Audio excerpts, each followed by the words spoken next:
Barka da warhaka, sunana Bineya. Yau zan muku bayani ne game da two-step verification na WhatsApp.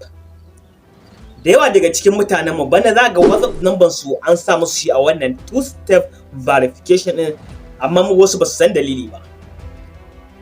Dalilin da yasa ake sa muku two-step verification shine kamar haka, guda biyu ba.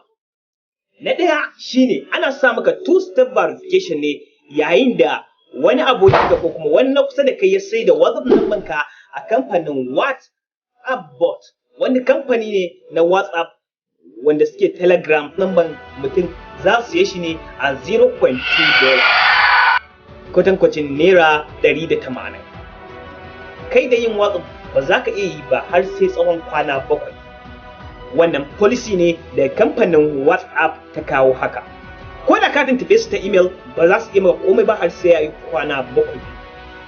Na biyu kuma ka ɗauko WhatsApp daga unknown source, yayin da ka je register number ka, idan suka turo maka code zai yi auto registration. A ma'ana kai ka register amma WhatsApp ɗin ba kai ka register ba, za ga an sa maka kwaɗo, to su suka yi register sai su je su yi abin da za su yi da number WhatsApp ɗinka, ko kuma international scamming da number wayanka bai taɓa fita ba. To ta yaya za ka yi avoiding ɗin wannan abu? Yayin da za ka yi avoiding ɗin shi shine ka guji ɗauko WhatsApp DB daga unknown website ko kuma daga unknown developers. WhatsApp ɗin da ka ɗauko in ba daga Google Play ba ne, kar ka ɗauko. Kuma don ka muku yadda za ku cire wannan two-step verification ɗin idan ya yi kwana 7. Na ɗaya shine ka shiga cikin WhatsApp ɗinka. Bayan ka shiga cikin WhatsApp ɗinka, number wayarka, idan ka sa number wayarka, sai za a turo maka, kamfanin WhatsApp za su turo maka code a number da ka yi register da shi. In suka turo maka, sai ka sa wannan code ɗin. Yayin da ka sa wannan code ɗin, zai nuno maka kwaɗin nan har yanzu bai yi ba.